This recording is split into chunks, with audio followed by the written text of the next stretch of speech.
முன்னாள் பெரியோர்களே,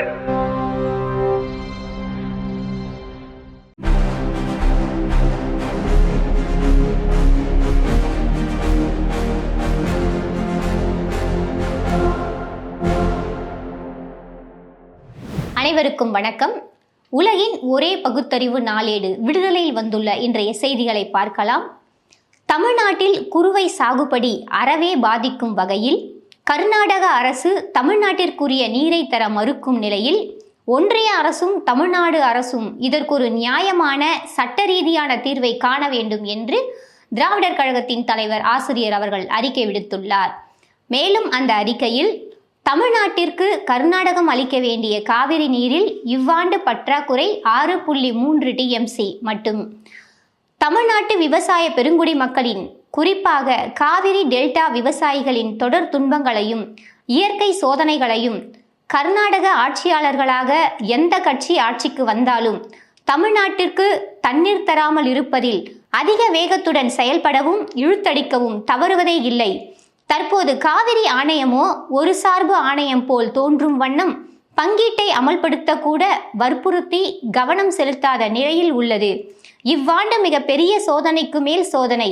விளைவு விவசாயிகளின் வேதனைக்கு மேல் வேதனையும் துன்பமும் நாளும் பெருகி நம் விவசாயிகளின் வாழ்வாதாரத்தையே முழுமையாக பறிக்கும் வண்ணம் பல்வேறு துன்பங்கள் தொடர் நிகழ்ச்சிகளாக வந்துள்ளன. காவிரி நீர் பங்கீடு சரிவர நடைபெற வேண்டும். இது போதாது என்று ஒட்டக்கூத்தன் பாட்டுக்கு இரட்டை தாழ்பால் போன்று மேகதாது புதிய அணை திட்டம் என்பதன் மூலம் அகண்ட காவிரி தமிழ்நாட்டை விட்டு அகன்ற காவிரியாகும் நிலை உள்ளது. இந்த சட்டவிரோத நியாய விரோத நடவடிக்கைகளை சரியான வகையில் தடுத்து நிறுத்த வேண்டாமா? தமிழ்நாடு அரசு என்ன செய்ய போகிறது என்ற கேள்வியையும் தமிழர் தலைவர் ஆசிரியர் அவர்கள் இந்த அறிக்கையில் கேட்டுள்ளார். பகவானுக்காக பாத யாத்திரை சென்ற 3 பெண்கள் லாரி மோதி உயிரிழந்துள்ளனர். அமர்நாத்தில் கரைந்தது ஆக்ராவில் முளைத்தது என்ற தலைப்பில் இன்றைய விடுதலை தலையங்கம் எழுதியுள்ளது. அமர்நாத் யாத்திரையில் பக்தர்கள் கூட்டம் அலைமோதுகிறது. பாப்பர் ஃபாஃபானி என்று அழைக்கப்படும் பனிலிங்கத்தின் அருளை பெற கூட்டம் கூட்டமாக பக்தர்கள் அமர்நாத் குகை கோவிலுக்கு செல்கின்றனர். ஆனால் 57 நாட்கள் கொண்ட இந்த யாத்திரை தொடங்கிய சில நாட்களிலேயே பனிலிங்கம் 90% மேல் அதிகமாக உருகி கிட்டத்தட்ட மறைந்தே விட்டதாம். அமர்நாத் பனி சிவலிங்கம் என்பது இயற்கையாக உருவாகும் ஒரு ஸ்டாலமைட், குகையின் தரையிலிருந்து மேல் நோக்கி வளரும் ஒரு பனி படிவம். இமயமலையில் அமைந்துள்ள இந்த குகைக்கு மேலே உள்ள பனிப்பாறைகள் உருகும்போது அந்த தண்ணீர் பாறைகளின் நுண்ணிய துளைகள் மற்றும் விரிசல்கள் வழியாக குகைக்குள் நுழைகிறது. இந்த குகையின் மேல் உள்ள விரிசல்கள் வழியாக கசியும் தண்ணீர் உறைபனி காலநிலையில் சொட்டு சொட்டாக விழுந்து உறைவதால் ஏற்படுகிறது. இதே போல சுண்ணாம்பு கல்லில் மேலிருந்து கீழாக வடியும் நீரிலுள்ள உப்பு படிமங்கள் சேர்ந்து தலைகீழாகவும் இப்படி வடிவம் தோன்றும். இங்கு மட்டுமல்ல, உலகின் பல்வேறு நாடுகளில் இது போன்று உருவாகும். ஆனால் இந்த ஆண்டு சிவலிங்கம் மிக வேகமாக உருகி காணாமல் போய்விட்டது. சிவனின் சக்தி அவ்வளவுதானா? உண்மையான காரணம் என்ன? வெப்பநிலை அதிகரித்திருக்கிறது. பனிலிங்கம் உருகுவது இமயமலைக்கும் காலநிலை மாற்றத்திற்கும் இடையிலான சிக்கலான தொடர்பை வெளிப்படுத்தி எச்சரிக்கை மணி அடிக்கிறது என்கிறார்கள் நிபுணர்கள். உலகளாவிய காலநிலையை ஆராயும் போது இமயமலையில் ஏற்படும் பாதிப்புகள் தனித்து நிகழ்வும் நிகழ்வுகள் அல்ல என்பதையும் புரிந்து கொள்ள முடியும். இவை வளிமண்டலத்தில் ஏற்படும் பரந்த அளவிலான மாற்றங்களுடன் தொடர்புடையவை. அமர்நாத்துக்கு இந்தியா முழுவதிலும் இருந்து செல்லும் பயணிகள் வெப்பமும் கூட முன்பு வேகமாக உருகுவதற்கான காரணங்களாக சொல்லப்படுவதுண்டு. நிலைமை இவ்வாறு இருக்க சிவனின் கோபம் என்றும் சிவனின் சக்தி என்றும் இதனை பேசிக்கொண்டிருப்பது அறிவுபூர்வமானதுதானா என்ற கேள்வியையும் இன்றைய தலையங்கம் எழுப்பியுள்ளது. இந்தியாவின் கல்வி முறை நேர்மையற்றதாகவும் மிரட்டி பணம் பறிக்கக்கூடியதாகவும் மாறிவிட்டதாக மக்களவை எதிர்க்கட்சி தலைவர் ராகுல் காந்தி கடுமையாக விமர்சித்துள்ளார். டிஜிட்டல் மனு தர்மம் என்ற தலைப்பில் முனைவர் சுவாமிநாதன் தேவதாஸ் அவர்களின் கட்டுரை இன்றைய விடுதலையில் இடம்பெற்றுள்ளது. இது செயற்கை நுண்ணறிவு மனிதனை ஆளும் கருவியாக அல்ல, மனிதனை விடுவிக்கும் கருவியாக இருக்க வேண்டும்.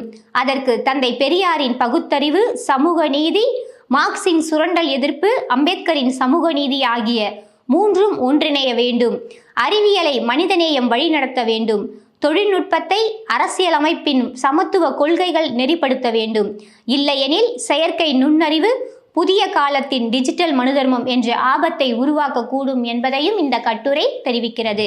அரசு மற்றும் தனியார் பள்ளி வளாகங்களில் ஜாதி, மத மற்றும் அரசியல் சார்ந்த நிகழ்ச்சிகள் நடத்தக்கூடாது என்று தமிழ்நாடு பள்ளிக்கல்வித்துறை சுற்றறிக்கை வெளியிட்டுள்ளது.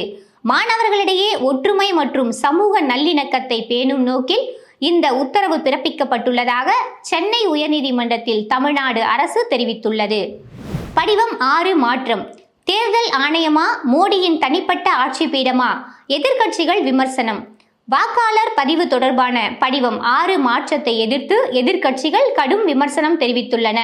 இந்த மாற்றத்தை திரும்ப பெற வேண்டும் என்று கோரியுள்ள காங்கிரஸ் தலைமை தேர்தல் ஆணையர் ஞானேஷ்குமார் பிரதமர் மோடியின் விருப்பங்களை மட்டுமே நிறைவேற்றுகிறார் என்று குற்றம் சாட்டியுள்ளார். பத்ரிநாத் கோவிலில் காணிக்கை பணம் மற்றும் மதிப்புமிக்க பொருட்கள் திருடப்பட்ட சம்பவம் சிசிடிவி காட்சிகள் மூலம் வெளிச்சத்திற்கு வந்துள்ளது. சந்தேகப்பட்ட நபர் கைது செய்யப்பட்ட நிலையில் பல ஆண்டுகளாக நடைபெற்று வந்த காணிக்கை திருட்டு இப்போதுதான் அம்பலமாகி உள்ளது என்று பத்ரிநாத் பண்டா பஞ்சாயத்து அமைப்பு தெரிவித்துள்ளது. பக்ரீத் அன்றோ அல்லது வேறு எந்த நாளிலும் தமிழ்நாட்டின் எந்த பகுதிகளிலும் பசுக்கள் அல்லது கன்றுகளை வதைக்க தடை விதித்து சென்னை உயர்நீதிமன்றம் பிறப்பித்த உத்தரவுக்கு உச்சநீதிமன்றம் நேற்று இடைக்கால தடை விதித்துள்ளது. பழனியில் மடத்துக்கு சொந்தமான ரூபாய் 100 கோடி மதிப்பிலான நிலத்தை தனிநபருக்கு முறைகேடாக பத்திரப்பதிவு செய்த விவகாரத்தில் சம்பந்தப்பட்ட சார்பதிவாளர் மற்றும் நிலத்தை வாங்கிய விற்ற நபர்கள் மீது கோவில் நிர்வாகம் சார்பில் காவல்துறையில் புகார் அளிக்கப்பட்டுள்ளது. ஜனநாயக சக்திகள் ஒன்றிணைந்து மதவாத சக்திகளை வீழ்த்த வேண்டும் என இந்திய கம்யூனிஸ்ட் மாநில செயலாளர் வீரபாண்டியன் தெரிவித்துள்ளார். தாவேக அரசின் முதல் பட்ஜெட் அடுத்த மாதம் தாக்கல் செய்யப்பட உள்ள நிலையில் 2வது அமைச்சரவை கூட்டம் முதலமைச்சர் ஜோசப் விஜய் தலைமையில் சென்னையில் ஜூலை 16ஆம் தேதி நடைபெறுகிறது. தமிழ்நாடு அரசு பணியாளர் தேர்வாணையம் குரூப் 2 மற்றும் குரூப் 2A பணிகளுக்கான தற்காலிக தேர்வர்கள் தங்களது சான்றிதழ்களை பதிவேற்றுவது குறித்து முக்கிய அறிவிப்பை வெளியிட்டுள்ளது. சென்னை தேனாம்பேட்டையில் உள்ள DMS வளாகத்தில் சுகாதார ஆய்வாளர் நிலை 2 தேர்வில் குளறுபடி நடந்ததாகவும் அதனை முழுமையாக விசாரணை செய்யாமல் பணி ஆணைகள் வழங்கக்கூடாது எனவும் கூறி தேர்வு எழுதியவர்கள் 100க்கும் மேற்பட்டோர் போராட்டத்தில் ஈடுபட்டுள்ளனர். தொடர்ந்து கோரிக்கை அடங்கிய மனுவை DPH அதிகாரியிடம் வழங்கியுள்ளனர்.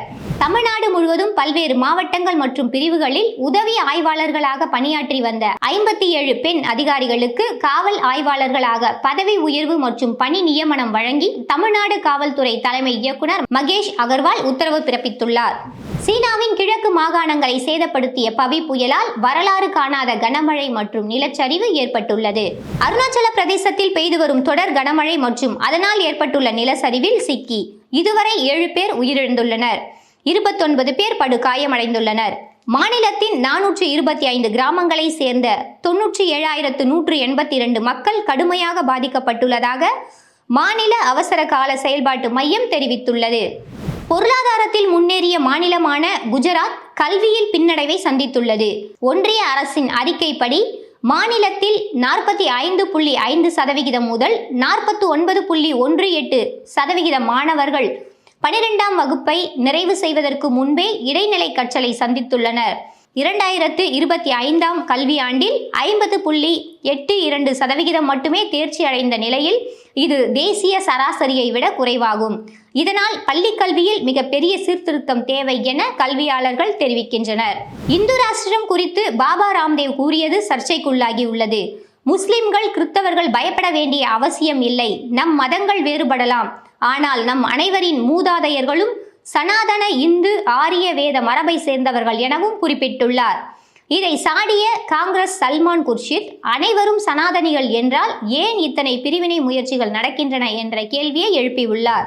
மகாராட்டிராவில் ரூபாய் 1500 மகளிர் தொகை திட்டத்தில் இருந்து 92 லட்சம் பேரை அம்மாநில அரசு நீக்கியதாக தகவல்கள் வெளியாகியுள்ளன. சபரிமலை தங்கம் திருட்டு வழக்கில் CBI விசாரணைக்கு உத்தரவிட கேரள அரசு நடவடிக்கை எடுக்க வேண்டும் என்று சபரிமலை ஐயப்ப சேவா சங்கத்தின் தேசிய தலைவர் முருகன் வலியுறுத்தியுள்ளார். இந்தியாவின் இலக்கியத்துக்கு உயர்ந்த பட்சமாக வழங்கப்படும் ஞானபீட விருது இந்த ஆண்டு கவிப்பேரரசு வைரமுத்துவுக்கு வழங்கப்பட்டிருக்கிறது. 25 ஆண்டுகளுக்கு பிறகு தமிழ் மொழி பெற்றிருக்கும் 3வது ஞானபீட விருது இது என்பது குறிப்பிடத்தக்கதாகும். இலங்கையின் கிளிநொச்சி கம்பன் கலைக்கோவில் வளாகத்தில் VGP உலக தமிழ்ச்சங்கத்தின் 197வது திருவள்ளுவர் சிலையை அதன் தலைவர் VG சந்தோஷம் திறந்து வைத்தார். வியட்நாம் படகு விபத்தில் உயிரிழந்த 15 இந்தியர்களின் உடல்கள் மும்பை வந்தடைந்தன. தமிழ்நாட்டைச் சேர்ந்த 10 பேரின் உடல்களை சென்னை கொண்டுவர தனி விமானம் ஏற்பாடு செய்யப்பட்டுள்ளது. கல்வி வள்ளல் பச்சை தமிழர் காமராசர் அவர்களின் 124ஆம் ஆண்டு பிறந்த நாள் நாளை 15/7/2026 சரியாக காலை 10 மணிக்கு சென்னை அண்ணா சாலை பெரியார் பாலம் ஜிம்கானா கிளப் அருகிலுள்ள காமராசர் சிலைக்கு திராவிடர் கழகத்தின் தலைவர் ஆசிரியர் கி. வீரமணி அவர்கள் மாலை அணிவித்து மரியாதை செய்கிறார்கள். கழக தோழர்கள் திரண்டு வருமாறு திராவிடர் கழக தலைமை நிலையம் அறிவித்துள்ளது. இன்றைய தினத்தந்தி நாளேட்டில் பக்கம் 11இல் வந்துள்ள செய்தி, இன்றைய அரசியலில் பதவியை பற்றி கவலைப்படாதவர் யார் என்ற கேள்விக்கு 93 வயதான கி. வீரமணிதான், ஏனெனில் திராவிடர் கழகம் தேர்தல் அரசியல் குளத்தில் நீந்துவதில்லையே என்ற பதிலை வழங்கியுள்ளது. மேலும் இன்றைய விடுதலையில் தமிழர் தலைவர் ஆசிரியர் அவர்கள் ஆற்றிய உரை, மகளிர் அரங்கம் பகுதி மற்றும் முக்கியமான வரலாற்று செய்திகள் இடம்பெற்றுள்ளன. வாசகர்கள் அவற்றை படிக்கவும். நன்றி.